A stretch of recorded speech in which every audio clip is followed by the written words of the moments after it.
ವೀರಣ್ಣನವರು ಬರೆದಿರ್ತಕ್ಕಂಥ ನಾಟಕ ಕಪಿಲ. ಇದು ಅತ್ಯಂತ ಆಕರ್ಷಕವಾಗಿರುವಂತಹ ಹಾಗೂ ಎಲ್ಲರಿಗೂ ಇಷ್ಟವಾಗುವಂತಹ ನಾಟಕ.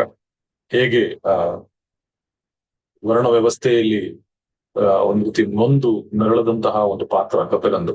ಆ ಕಪಿಲ ಹೇಗೆ ತನ್ನ ಬದುಕಿನ ಸಾರ್ಥಕತೆಯನ್ನು ಪಡ್ಕೊಳ್ತಾನೆ ಸ್ನೇಹಿತರ ಹಾಗೂ ಆತ್ಮೀಯರ ಸಹಕಾರದೊಂದಿಗೆ ಎನ್ನುವುದನ್ನ ನಾವು ಚರ್ಚೆ ಮಾಡಬಹುದು. ಜ್ಞಾನ ಅನ್ನುವುದು ನಮ್ಮ ಹಕ್ಕದು. ಯಾವುದೇ ಶಿಕ್ಷಣ ಅಂತಕ್ಕಂಥದ್ದು ಯಾವುದೇ ಒಂದು ವರ್ಗಕ್ಕೆ ಸೀಮಿತವಾಗಬೇಕಾಗೋದು ಅವರದೇ ಅದು ಹಕ್ಕು ಅನ್ನುವಂಥದ್ದು ವ್ಯವಸ್ಥೆ ಅಲ್ಲ. ವ್ಯವಸ್ಥೆಯ ವಿರುದ್ಧ ದಂಗೆ ಹೇಗೆ ಹೇಳ್ತಾರೆ ಅನ್ನುವಂತ ಮಾತು. ಮಾನವೀಯತೆಯ ವಿಜಯ ಹೇಗಾಗತ್ತೆ ಇಡೀ ನಾಟಕದ ಕೊನೆಯಲ್ಲಿ ಅನ್ನೋ ಅಂಶಗಳನ್ನ ಇಡೀ ನಾಟಕದಲ್ಲಿ ನಾವು ಗಮನಿಸಬಹುದು. ಇಲ್ಲಿ ಪಾತ್ರಗಳನ್ನು ನಾವು ಗಮನಿಸಿದಾಗ ನಾವಿಲ್ಲಿ ಕಪಿಲನ ಪಾತ್ರ ಕೇಂದ್ರ ಪಾತ್ರವಾಗಿ ಗಮನಿಸ್ತೀವಿ. This is a main important ಪಾತ್ರ. ಕಪಿಲನ ತಾಯಿ ಲಚ್ಚಿ ಅಂತ, ಲಚ್ಚಿ ಪಾಪ ಆ ವ್ಯವಸ್ಥೆಯ ಬಲಿಪಶು ಆಕೆ. ಇದು ಕೇಂದ್ರ ಪಾತ್ರಗಳು. ಈ ಕೇಂದ್ರ ಪಾತ್ರಕ್ಕೆ ಒಂದ್ ರೀತಿ ಅವನನ್ನ ನಾಶಪಡಿಸೋದಕ್ಕೆ ಪ್ರಯತ್ನ ಪಟ್ಟಂತಹ ಪಾತ್ರಗಳಾಗಿ ರಾಮಭಟ್ಟ ಕಾಣಿಸ್ಕೊಳ್ತಾನೆ. ಭಟ್ಟ ಈ ಲಚ್ಚಿಯ ಒಡೆಯ, ಅವರ ರಾಮಭಟ್ಟನ ಮನೆಯಲ್ಲೇ ಆಕೆ ಕೂಲಿ ಮಾಡ್ತಿರ್ತಾಳೆ. ಆ ಆಳು ಮಗಳ ಮಗನೇ ಕಪಿಲ. ರಾಮಭಟ್ಟ ವೇದ ಪಂಡಿತನಾಗಿದ್ರು ಕೂಡ ಕಪಿಲನಿಗೆ ಒಡೆಯನಾಗಿರ್ತಾನೆ. ಅವನು ಕೂಡ ಇವನನ್ನ ನಾಶಪಡಿಸ್ಬೇಕು ಅಂತ ಪ್ರಯತ್ನ ಪಡ್ತಕ್ಕಂಥವನೇ. ಇವನಿಗೆ ಸಹಕಾರ ಕೊಡ್ತಕ್ಕಂಥವನು ನಾರಾಯಣ ಭಟ್ಟ ಅನ್ನುವಂಥನು ಅವನು ಸಾಂಪ್ರದಾಯಿಕವಾದಿ. ಆ ಊರಿನ ಯಜಮಾನನ ಹಾಗೆ ನಡ್ಕೊಳ್ತಾ ಇದ್ದು ಇವನು ರಾಮಭಟ್ಟನ ಜೊತೆ ಕೂಡ್ಕೊಂಡು ಕಪಿಲನನ್ನ ಮುಗಿಸ್ಬೇಕು ಅನ್ನೋ ಆಲೋಚನೆ ಮಾಡ್ತಾರೆ. ಕೊನೆ ಹಂತ ಬಂದಾಗ ಚಂದ್ರಸೇನ ಮಹಾರಾಜನನ್ನ ಇವರು ರಾಮಭಟ್ಟ ಹೋಗಿ ಇನ್ಫ್ಲೂಯೆನ್ಸ್ ಮಾಡಿ ಧರ್ಮಕ್ಕೆ ಅಪಚಾರವಾಗಿದೆ ಕಪಿಲನಿಂದಾಗಿ, ಹಾಗಾಗಿ ಕಪಿಲನಿಗೆ ಶಿಕ್ಷೆ ಕೊಡ್ಬೇಕು ಅಂತೇಳಿ ಈ ಎಲ್ಲ ಪಾತ್ರಗಳು ಕೂಡ ಕಪಿಲನನ್ನ ಕೊನೆಗಾಣಿಸ್ಬೇಕು ಅಂತೇಳಿ ಪ್ರಯತ್ನ ಪಡುವಂತ ಪಾತ್ರಗಳೇ. ಆದ್ರೆ ಕಪಿಲನನ್ನ ಕಾಪಾಡಬೇಕು ಅನ್ನುವಂತಹ ಪಾತ್ರಗಳು ಇಲ್ಲಿ ಬರ್ತವೆ. ಪಾರ್ವತಿ ಅಂತಕ್ಕಂಥ ರಾಮಭಟ್ಟನ ಹೆಂಡತಿ ಆಗಿದ್ರು ಕೂಡ ಆಕೆ ಕಪಿಲನ ಗುಣವನ್ನ ಅವನ ಒಳ್ಳೆತನವನ್ನ ಗಮನಿಸಿ ಎಲ್ಲಿ ಇವನನ್ನು ಕೊಂದ್ಬಿಡ್ತಾರೋ ಅಂತೇಳಿ ನೀನು ಇವರನ್ನು ಬಿಟ್ಟು ಹೊರಟೋಗಪ್ಪ ಅಂತೇಳಿ ಅವನಿಗೆ ತಾಯಿಯ ಪ್ರೀತಿಯನ್ನು ಕೊಟ್ಟಂತ ಹೆಣ್ಣು ಪಾರ್ವತಿ. ಅದ್ರ ಜೊತೆಗೆ ಸೋಮದತ್ತ ಅಂತೇಳಿ ಯಾರು ಕಪಿಲ ಸೋಮದತ್ತ ಅವನ ಸ್ನೇಹಿತರೆಲ್ಲ ಕಾಡಿಗೋದಾಗ ಒಂದು ಪುಷ್ಕರನಲ್ಲಿ ಬಿದ್ದೋದಂತ ಸೋಮದತ್ತನ ಕಾಪಾಡುವಂತ ಕಪಿಲ. ಜೊತೆಗೆ ಅವನು ಜಾತಿಯಲ್ಲಿ ಬ್ರಾಹ್ಮಣನಾಗಿದ್ರು ಕೂಡ ತನ್ನ ತಂಗಿಯನ್ನ ಅರುಂಧತಿಯನ್ನ ಕೊಟ್ಟು ಕಪಿಲನಿಗೆ ಮದುವೆ ಮಾಡಿಸುವಷ್ಟರವರೆಗೂ ಹೋಗ್ತಾನೆ. ಆದ್ರೆ ಕಪಿಲ ಸೋಮದತ್ತನಿಗೆ ಮಾತ್ರ ಇಡೀ ಕಥೆಯನ್ನು ಹೇಳುತ್ತಾನೆ, ತನ್ನ ಬದುಕಿನ ಕಥೆಗಳನ್ನ, ತಾನು ಯಾರು, ಹೇಗೆ ಈ ಊರಿಗೆ ತಪ್ಪಿಸ್ಕೊಂಡ್ ಬಂದೆ, ಪ್ರಾಣ ಉಳಿಸ್ಕೊಂಡೆ, ಎಲ್ಲ ವಿಚಾರಗಳನ್ನ. ಆದ್ರೆ ಸೋಮದತ್ತ ಅವನ ಕಡೆಯಿಂದ ಒಂದು ಪ್ರತಿಜ್ಞೆ ಮಾಡಿಸ್ಕೊಂಡಿರ್ತಾನೆ, ಯಾವ ಕಾರಣಕ್ಕೂ ನೀನು ಇದನ್ನ ಯಾರಿಗೂ ಹೇಳಬಾರದು ಅಂತೇಳಿ. ಅರುಂಧತಿ ಮತ್ತೊಂದು ಪಾತ್ರ, ಅದ್ಭುತವಾಗಿರೋ ಪಾತ್ರ. ರಾಜಪುರೋಹಿತನ ಮಗಳು ಯಜ್ಞದತ್ತ ಅನ್ನುವಂತ ಪಾತ್ರ ಬರ್ತದೆ. ಆ ಯಜ್ಞದತ್ತ ಪಾತ್ರ ಈ ಎಲ್ಲಾ ಪಾತ್ರಗಳ ಹಾಗೆ ಕಪಿಲನನ್ನ ಕಾಪಾಡೋದಕ್ಕೆ ಪ್ರಯತ್ನ ಪಡುವಂತ ಪಾತ್ರ. ಅರುಂಧತಿ ರಾಜಪುರೋಹಿತನ ಮಗಳಾಗಿದ್ರು ಕೂಡ ಕಪಿಲನ ಅವನ ಜ್ಞಾನವನ್ನ ಗಮನಿಸಿ ಅರುಂಧತಿಯನ್ನ ಯಜ್ಞದತ್ತ ಕಪಿಲನಿಗೆ ಕೊಟ್ಟು ಮದುವೆ ಮಾಡ್ತಾನೆ. ಹೀಗೆ ಈ ವ್ಯವಸ್ಥೆಯ ಹುನ್ನಾರಗಳಿವೆಲ್ಲ ಚಂದ್ರಸೇನ, ನಾರಾಯಣ ಭಟ್ಟ, ರಾಮಭಟ್ಟ. ಆದ್ರೆ ವ್ಯವಸ್ಥೆಯಲ್ಲಿ ಇದ್ದುಕೊಂಡು ಕೂಡ ಕಪಿಲನಿಗೆ ಸಹಾಯ ಮಾಡುವಂತ ಪಾತ್ರಗಳು ಪಾರ್ವತಿ, ಸೋಮದತ್ತ ಮತ್ತು ಅರುಂಧತಿ.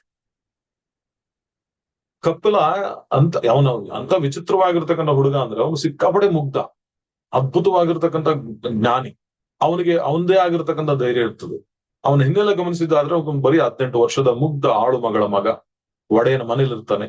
ಅವ್ರ ಮನೆಯಲ್ಲಿ ಕರುವಿಗೆ ಹೆಸರಿಟ್ಟಂತೆ ಇವನಿಗೂ ಹೆಸರಿಡ್ತಾರೆ. ಜ್ಞಾನದ ದಾಹ, ದನ ಮೇಯಿಸುವಾಗ ಆ ಗುರುಗಳು ಹೇಳ್ಕೊಡ್ತಾ ಇದ್ದಂತ ವೇದ ಪಾಠವನ್ನ ಕದ್ದು ಆಲಿಸಿ ತನ್ನ ಅಸಾಧಾರಣ ಗ್ರಹಣ ಶಕ್ತಿಯಿಂದಾಗಿ ವೇದ ಪಾರಂಗತನಾಗ್ತಾನೆ. ರೂಪಾಂತರ ಹೇಗಾಗ್ತಾನಂದ್ರೆ ವ್ಯವಸ್ಥೆಗೆ ಹೆದರುವ ಮುಗ್ಧ ಯುವಕನಿಂದಾಗಿ ಸಾವಿಗೂ ಅಂಜದೆ ತನ್ನ ಸ್ವಾಭಿಮಾನವನ್ನ ಮೆರೆಯುವ ದಿಟ್ಟ ವ್ಯಕ್ತಿಯಾಗಿ ಬೆಳೆಯೋದನ್ನ ಇಡೀ ನಾಟಕದಲ್ಲಿ ಗಮನಿಸ್ಕೊಳ್ತೀವಿ. ಪಾತ್ರಗಳ ವಿಶ್ಲೇಷಣೆ ಮತ್ತು ಧರ್ಮದ ಎರಡು ಮುಖಗಳು.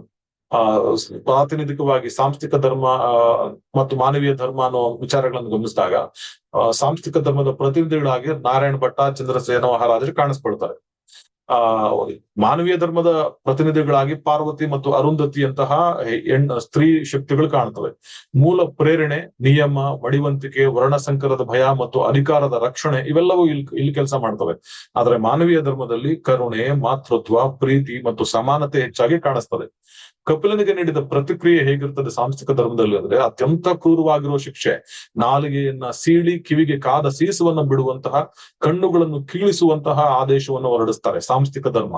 ಆದ್ರೆ ಮಾನವೀಯ ಧರ್ಮದಲ್ಲಿ ರಕ್ಷಣೆ ಮಾಡ್ತದೆ.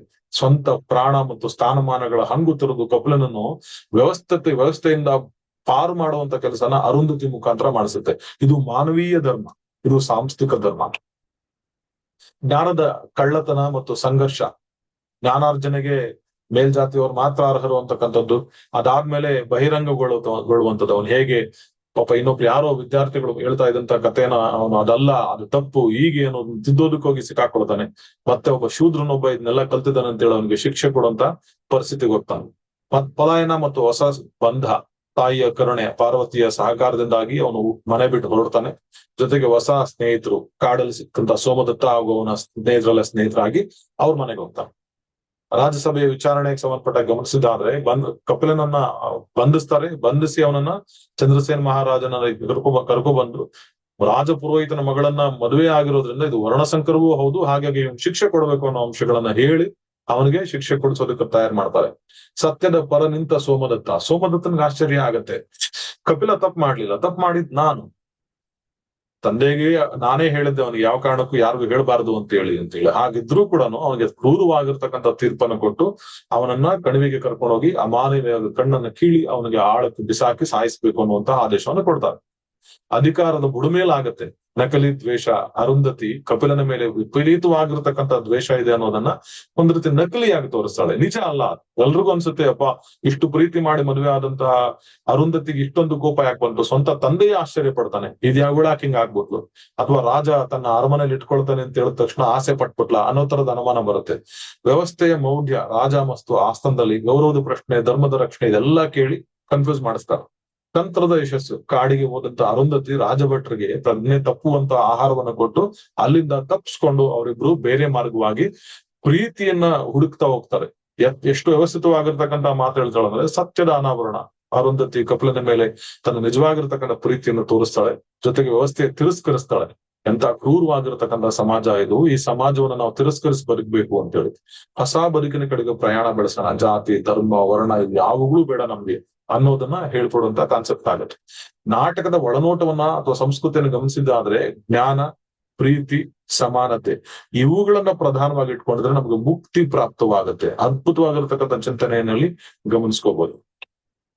ಉಪಸಂಹಾರವಾಗಿ ನಾವು ಗಮನಿಸ್ಕೊಂಡಿದ್ದಾದ್ರೆ ಸಿ ವೀರಣ್ಣನವರು ಹೇಳುವಂತ ಈ ಕಪಿಲ ಕೇವಲ ಗತಕಾಲದ ಪೂರ್ಣ ಕಥೆಯಲ್ಲ.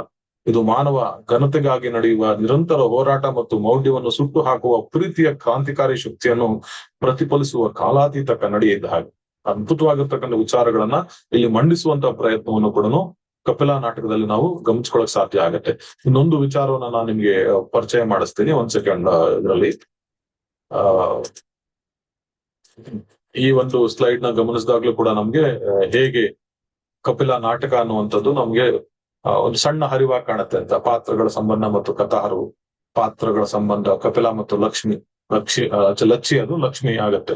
ಆಮೇಲೆ ಅಲ್ಲಿ ಬರುವಂತ ಸೋಮದತ್ತ ಮತ್ತು ಅರುಂಧತಿ ಅಣ್ಣ ತಮ್ಮ, ಆದ್ರೂ ಕೂಡ ಕಪಿಲನಿಗೆ ಜೀವದ ಗೆಳೆಯರು. ರಹಸ್ಯ ಕಲಿಕೆ. ಅಮ್ಮನಿಗೆ ಮಾತ್ರ ಗೊತ್ತಿರುತ್ತೆ, ಬೇರೆ ಯಾರಿಗೂ ಗೊತ್ತಿಲ್ಲದೆ ಅವನು ಕಲ್ತ್ಕೊಳ್ತಾನೆ. ಅದಾದ ನಂತರ ಸೋಮದತ್ತ ಪರಿಚಯ ಆಗಿ ಹೊಸ ಗುರುತು ಸಿಗುತ್ತೆ. ಅವನು ಎಷ್ಟರ ಮಟ್ಟಿಗೆ ಅಂದ್ರೆ ಅರಮನೆಯಲ್ಲಿ ರಾಜ ಪುರೋಹಿತರ ಸ್ಥಾನಕ್ಕೆ ಏರುವಷ್ಟರ ಮಟ್ಟಿಗೆ ಅವನಿಗೆ ಅವಕಾಶ ಸಿಗುತ್ತೆ. ಅದಾದ ನಂತರ ರಾಮಭಟ್ಟ ಮತ್ತು ನಾರಾಯಣ ಭಟ್ರ ಕುತಂತ್ರದಿಂದಾಗಿ ಅವನು ಮತ್ತೆ ಶಿಕ್ಷೆಗೆ ಗುರಿಯಾಗುವಂತ ಪರಿಸ್ಥಿತಿ ಬರ್ತದೆ.